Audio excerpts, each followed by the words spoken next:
y ungüentos maravillosos del mundo oriental. Le veneran y religiosamente le llevan a su recámara para la cópula química. Mas no es el acto sexual violento, brutal del mundo occidental.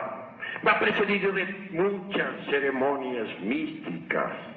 Así es el Japón. Desafortunadamente se está metiendo en ese país el mundo occidental. Y antes de poco hasta el perfume más bello del Japón habrá desaparecido. Recuerden ustedes que hace 30 años todavía los hombres y mujeres del Japón se bañaban desnudos. No había morbosidad. Nadie sentía lujuria al contemplar el sexo opuesto. Parecían niños grandes jugueteando en las playas. Mas un día llegó Douglas MacArthur y prohibió el baño al desnudo en las costas del Japón, aduciendo para ello principios de moralidad. Los japoneses, que nunca habían pensado en morbosidad, se miraron entonces a sí mismos y se vieron, como dice el Génesis bíblico, desnudos. Y así como el Génesis dice que hombre y mujer se taparon entonces con hojas de higuera, así también los japoneses se cubrieron sus carnes. Y fue desde esa época cuando comenzaron a ver lo que ellos antes no veían: malicia en el sexo. Antes lo veían con respeto, no sentían lujuria.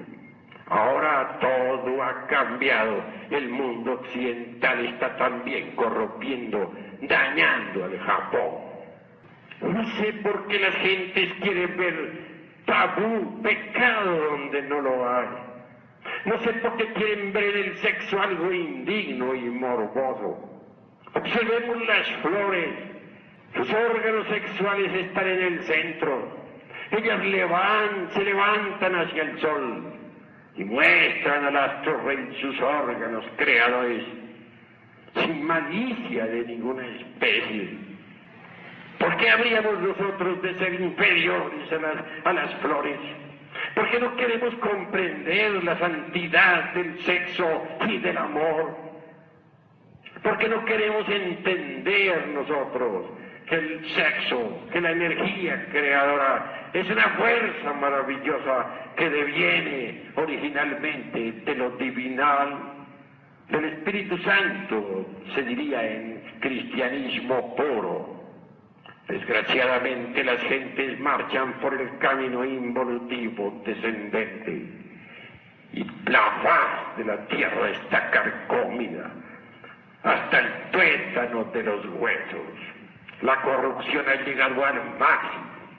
Eso de que haya países donde el 95% de los seres humanos sean homosexuales y lesbianas resulta horrible, monstruoso, en el sentido más tremendo de la palabra. Ha llegado la hora de entender estas cuestiones. Y en instantes en que me dirijo a usted, recuerdo también que en Roma las sacerdotisas del amor hacían de este un culto sagrado. Hasta las mismísimas mujeres que formaban parte de las orgías en las noches atenienses miraban al amor con profundo respeto. Nunca hombre y mujer se tiraron en el lecho de Procusto en la forma tan brutal y despiadada como lo hace la gente del siglo XX.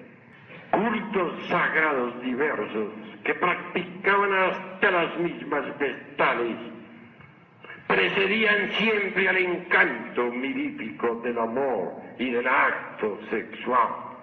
Siempre se miró el sexo en los tiempos antiguos con profunda veneración, con gran respeto. Estoy seguro que si los hombres y las mujeres aprendieran a amar, el mundo se transformaría totalmente.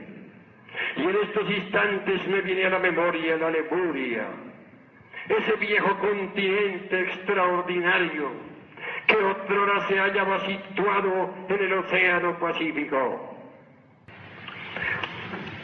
La Lemuria estaba habitada.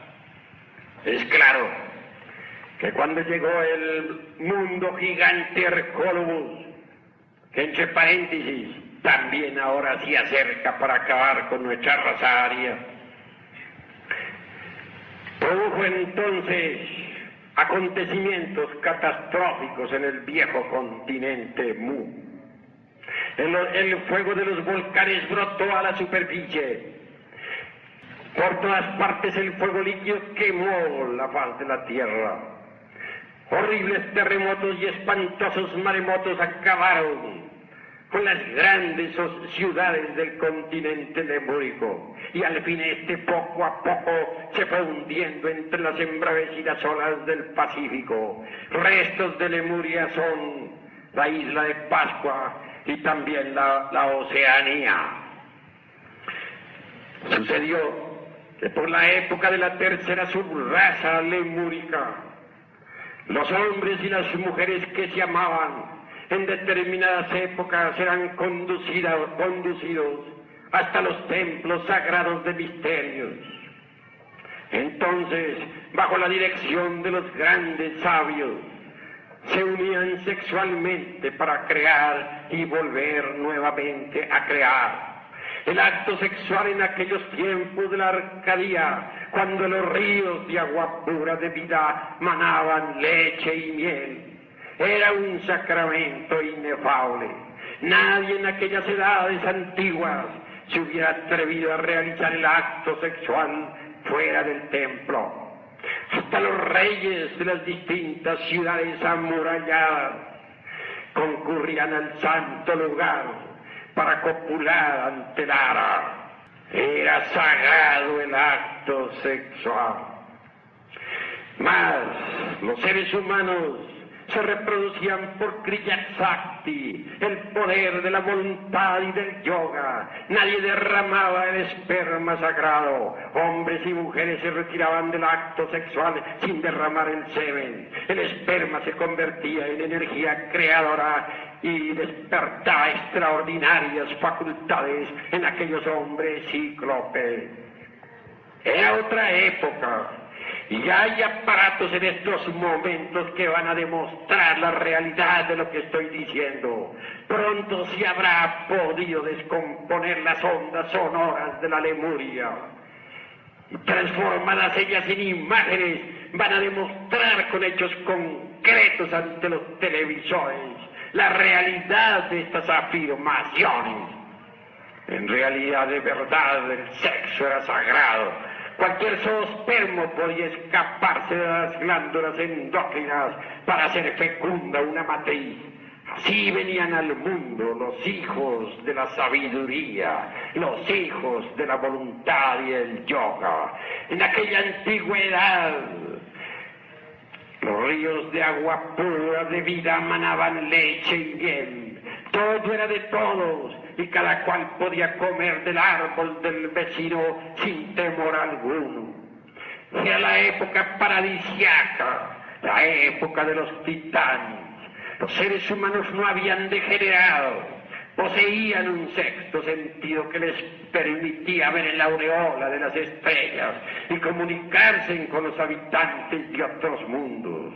No negamos que eran gigantes, sí, de 4 metros de estatura. Vivas representaciones de eso tenemos nosotros en las esculturas maravillosas de Tula. Dichas esculturas se ha dicho que son atlantes, pero en verdad nos vienen a recordar a la humanidad lemúrica, a los hijos de la sabiduría, a aquellas gentes que entonces platicaban deliciosamente en el gran verbo universal que como un río de oro corre siempre bajo la selva espesa del sol. No existía el dolor, era la época en que la humanidad vivía en estado paradisiaco. Era la época en que sabía tañir la lira, cantaba con deliciosas melodías. Todavía en aquella antigua edad, la lira de Orfeo no había caído sobre el pavimento del templo hecha a pedazos. Era la edad en que la humanidad se consideraba una sola familia. La mujer no sufría en el parto, gozaba cuando traía al mundo una nueva criatura. No existía el odio sobre la faz de la tierra, no había guerras, todo era amor y belleza espiritual. Pero cuando los seres humanos degeneraron, cuando comenzaron a fornicar, cuando derramaron el vaso de Hermes Trismegisto, perdieron sus preciosas facultades y entonces salieron del Edén. Esto que estoy diciendo será algún día corroborado cuando ciertos aparatos que actualmente se están perfeccionando puedan captar las ondas del continente Mu y transformarlas en imágenes. Amigos, cuando la humanidad degeneró en el mismo continente Mu, a finales de tal continente, entonces fue cuando las gentes comenzaron a reproducirse en una forma similar como la actual. Ya no concurrieron a los templos para el acto sexual, no, se reprodujeron en sus chozas, en sus casas, en sus palacios, eyaculando el ensémen. Y fue desde aquella época que comenzó el proceso involutivo descendente. La Lemuria se hundió en el Pacífico y surgió la Atlántida famosa, cantada por Platón. Esa Atlántida estaba situada de sur a norte, tuvo una poderosa civilización, cohetes atómicos que pudieron atravesar el infinito para descender no solamente en la Luna, sino en otros planetas de nuestro sistema solar. El alumbrado era atómico, sus carros anfibios o aéreos eran animados o propulsados por energía solar. Los atlantes en principio tuvieron también una gran cultura espiritual, no conocieron las guerras, reinaba el amor, los hombres y las mujeres hacían del amor un culto, recordaban los finales de la época leúrica y en modo alguno deseaban volver a caer en la involución. Desgraciadamente, a finales de la Atlántida, como nosotros en estos momentos, a finales que nos encontramos de nuestra raza aria, degeneraron espantosamente y se entregaron también a las orgías sexuales. Un día de esos tantos se produjo una revolución de los ejes de la Tierra cuando el planeta Hercólogos se acercó en el espacio estrellado. Entonces los mares cambiaron de lecho y la Atlántida, con todos sus millones de habitantes, se hundió entre las tormentosas olas del océano que lleva su nombre. Surgió un poco más tarde la nueva Tierra, estos continentes donde actualmente nosotros habitamos, perversos. En principio la raza nuestra fue bella, hermosa. Recordemos a las gentes paradisíacas del antiguo México.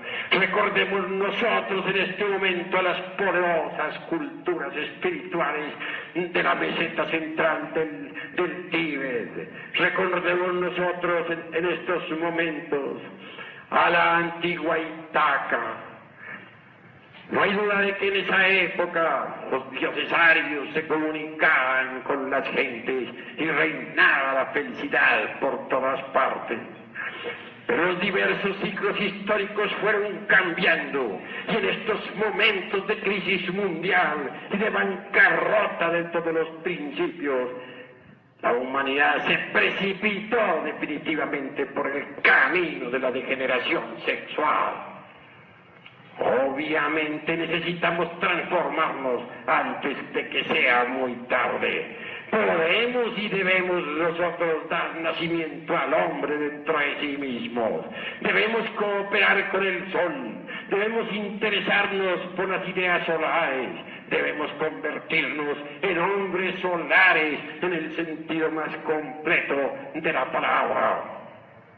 El amor en sí mismo